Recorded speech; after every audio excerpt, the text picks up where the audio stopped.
Jesús, el Evangelio en los Evangelios de cada domingo. Un servicio para los ministros de la palabra. Celebramos el segundo domingo de Adviento y proclamamos el texto de Marcos 1, 1 al 8. Comienzo de la buena noticia acerca de Jesús, Mesías e Hijo de Dios. Tal como está escrito en el profeta Isaías: mira, envío a mi mensajero delante de ti para que prepare tu camino. Una voz clama en el desierto: preparen el camino del Señor, enderecen sus sendas. Así se presentó Juan en el desierto, proclamando un bautismo de conversión para perdón de los pecados.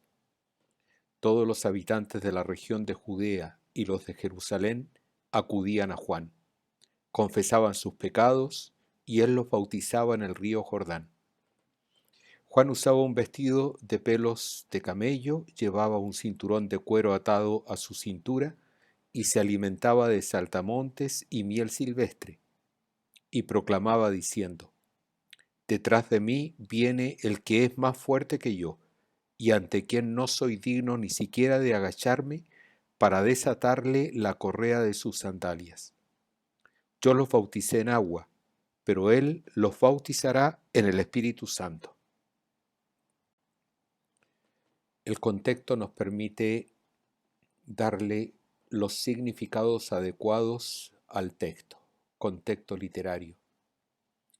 El versículo 1 del Evangelio de Marcos es muy importante, pues sintetiza todo su contenido. Jesús de Nazaret, según Marcos, así él lo proclama, es el Evangelio. Es decir, Jesús de Nazaret es la buena noticia para Israel, porque él es el Mesías o ungido con el Espíritu, y él es el Hijo de Dios para salvación de todo quien crea en él. Al final de la primera parte del relato de Marcos, Pedro va a confesar a Jesucristo como Mesías en 8:29, y al final de la segunda parte del relato de Marcos, un soldado romano va a confesar a Jesús como Hijo de Dios en 15:39, cumpliéndose así el plan trazado por Marcos, mostrarnos que Jesús es Mesías e Hijo de Dios. En el capítulo 1, versículos 2 al 13, Marcos prepara el ministerio de Jesús, haciéndonos saber los rasgos distintivos de Jesús. Jesús responde al querer de Dios, por eso las citas del Antiguo Testamento, y su venida, porque Él es el Mesías, es preparada por Juan, el precursor, que también fue enviado por Dios. Marcos nos enseña que Jesús bautizará o sumergirá en el Espíritu Santo a sus discípulos, tal cual como Él fue sumergido en la plenitud del Espíritu y reconocido como Hijo por Dios. Ahora, por tanto, Jesús está preparado para vencer a Satanás y el mal que éste origine. Contexto sociocultural. Jesús se vestía con piel de animal, piel de camello. En Mateo 3:4 aparece esto con claridad. Y se alimentaba con lo básico del desierto. La Mishnah, un texto judío, y algunos textos de Qumran permitían a un judío comer cierto tipo de saltamontes. La miel pudo ser la miel selvática o la miel vegetal, o quizás un tipo de mosto conocido entre los esenios de Qumran. La ropa y el alimento de Juan Bautista correspondían a un hombre consagrado a Dios.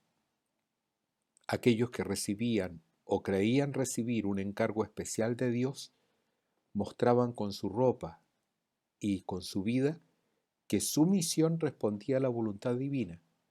Así, por ejemplo, los profetas en el Antiguo Testamento, particularmente Elías. Así, por ejemplo, los maestros de la ley en el Nuevo Testamento, que con sus mantos, filacterias, borlas, mostraban su oficio en Israel. La ropa tenía entonces un claro rol de diferenciación social y religiosa. Por eso Juan se destacaba. Por eso la figura de Juan suscitaba un gran asombro y reunía una gran multitud. Contexto teológico. Jesús es el único evangelio. Los 4 evangelios son biografías complementarias de Cristo Buena Noticia. Es decir, los 4 evangelios son relatos del único evangelio, de por qué y cómo Jesucristo es buena noticia de salvación, prometida desde antiguo por Dios y que ahora se hace realidad. El relato de Marcos es entonces la historia de Jesucristo, convertida esa historia en buena noticia para todo quien lo acepte por la fe. El contexto litúrgico. Adviento es tiempo de enmendar caminos y de volver a levantarse, sin perder el horizonte último de la vida del discípulo, Jesucristo y el reino de su Padre. Pero hay que escuchar las voces que nos llegan de parte de Dios. Entonces es cuando necesitamos desiertos o ámbitos apropiados para que lo de Dios no se pierda entre tantas distracciones internas y externas. El Adviento se convierte entonces en tiempo de escucha, para no perderse la inmensa alegría del nacimiento de un niño que pondrá la paz de Dios en tiempos tan inciertos. Nuestro texto pertenece al género literario de relato biográfico sobre una buena noticia. Se organiza en varias partes. El versículo 1 es el inicio y la síntesis de toda la obra. Marcos nos informa que lo que él relata es la vida de Jesucristo como evangelio, como buena noticia, porque Jesús de Nazaret es el Mesías, el Hijo de Dios con nosotros. Una primera parte del relato, los versículos 2 al 4, se presenta la función de Juan Bautista según la promesa de Dios. Una segunda parte, el versículo 5, se presenta la respuesta de la gente. Se acerca Juan y se hace bautizar declarándose pecadora. Y una tercera parte, los versículos 7 y 8, presentan el contenido del anuncio. En el versículo 1, cuando se dice comienzo de la buena noticia, la palabra griega que está allí es evangelion, que significa precisamente eso, buena noticia. Se trata no de un libro, sino de una persona. El evangelio no es un libro, es una persona, es Cristo Jesús, en cuanto Mesías e Hijo de Dios. Los versículos 2 y 3 de nuestro relato es una especie de paréntesis que pone Marcos con citas del Antiguo Testamento, con citas sobre todo de Malaquías e Isaías y probablemente una cita también del Éxodo. De esta manera prueba que lo que sucede con Juan Bautista y con Jesús es lo que Dios había prometido a Israel para poder salvarlo, liberarlo. Juan y Jesús entonces responden a la voluntad de Dios. Y en el caso de Juan, él es el heraldo del Mesías porque así Dios lo desea. En el versículo 4 se habla de un bautismo de conversión, es el bautismo propio de Juan Bautista. Se trata del acto de sumergir en las aguas del río Jordán para reconocer los pecados, versículo 5, y así prepararse, como lo diremos más adelante, para recibir al Mesías y al reino. No se trata del bautismo cristiano. El bautismo cristiano va a ser el que dé el Espíritu Santo, y este bautismo es propio del Mesías. En el versículo 5 se describe la ropa y la austeridad con la que vivía Juan, y que corresponde a la descripción de algunos profetas, a la ropa de algunos profetas, sobre todo a Elías, por ejemplo, en 2 Reyes. Así, de este modo se mostraba la consagración a Dios y la dependencia de Él. El versículo 7 es importante. Agacharse a desatar la correa de la sandalia de Jesús. Hay 2 significados posibles. El primero, desatar la correa de la sandalia era una función reservada solo a esclavos extranjeros, no a esclavos judíos. Juan ni siquiera se considera un esclavo extranjero ante la presencia de Jesús, porque no es digno ni siquiera de desatarle la correa de las sandalias. Una segunda posibilidad: si un hermano no le daba descendencia a la viuda de su hermano difunto, según la ley del levirato, la viuda ante los jefes de la ciudad le debía quitar la sandalia, desatarla y quitar la sandalia. El relato aparece en Deuteronomio 25. Desde esta perspectiva, Juan afirma que ni siquiera es digno de agacharse a quitarle las sandalias a Jesús, según Mateo, o a desatar sus correas, según Marcos, porque el único novio, el único esposo de Israel es Jesucristo. Juan no es el Mesías, por lo que no viene a desconocer o quitarle su función de Salvador, sino a preparar su venida y su aceptación. En 3 aspectos podemos resumir el mensaje. Marcos 1:1, como el Adviento, es un comienzo, el comienzo de la historia de Jesús. Así como hay un comienzo de la creación, un comienzo de la sabiduría y un comienzo de la palabra profética en la historia salvífica. Todos estos comienzos son de Dios y son salvíficos.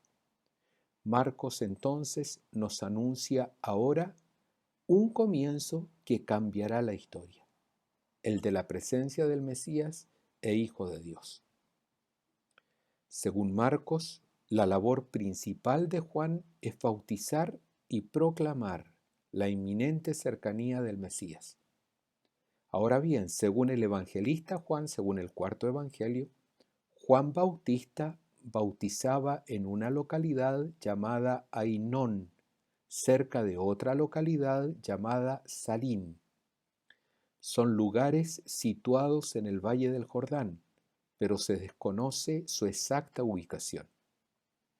Según las tradiciones de la entrada de Israel a la tierra prometida, el territorio que va entre Jericó por el sur y Ainón y Salim por el norte fueron lugares de ingreso a la tierra prometida del pueblo que salió de Egipto.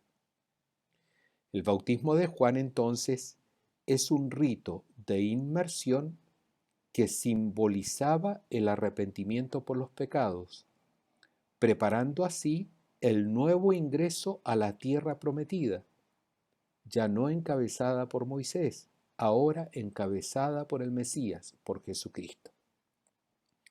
Pero en la predicación de Jesús, esta tierra prometida trasciende las fronteras físicas, pues en la nueva alianza la tierra prometida corresponde a la inauguración y al ingreso en el reino del Padre.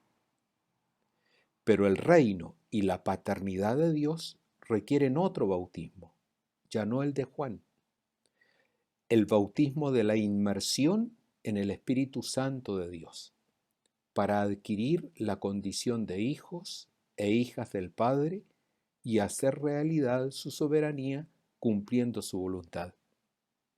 De este modo, Adviento se transforma en un proyecto de vida al que Juan Bautista abre el camino, pidiendo la conversión de los pecados y la aceptación de aquel que viene detrás de él, quien los bautizará, dice Juan, con el Espíritu Santo. Con la imagen de la voz que clama en el desierto, la invitación es hacer voces que con mensajes claros y vidas transformadas clamen al mundo de hoy la presencia del Salvador. Las dificultades a veces son tales que se requieren discípulos que sean profetas de esperanza y de alegría, y no profetas de desventuras, como lo dice el documento de Aparecida. A veces se desvirtúa la función de los profetas, haciéndolos solo heraldos de denuncias y de desgracias. Pero estos son, sobre todo, heraldos de luz y vida nueva. Y precisamente por esto, a veces los profetas tienen que ser también heraldos de desgracias. La figura de Juan es hoy más que nunca necesaria. Un hombre de Dios que, despojado de lo innecesario, vive en el desierto. Recibe a todos, los invita a la conversión, los bautiza y los reconduce al Mesías, abriendo su esperanza a una nueva tierra prometida. Y luego desaparece, porque no es Él la luz. Más que nunca esta figura de Juan Bautista es necesaria para nuestra iglesia y para el mundo. Oramos. Padre, rico en misericordia, cuando salimos animosos al encuentro de tu Hijo, no permitas que lo impidan los afanes de este mundo. Guíanos hasta Él con sabiduría divina, para que podamos participar plenamente de su vida. Te lo pedimos por nuestro Señor Jesucristo, tu Hijo, que vive y reina contigo y el Espíritu Santo por los siglos de los siglos. Amén.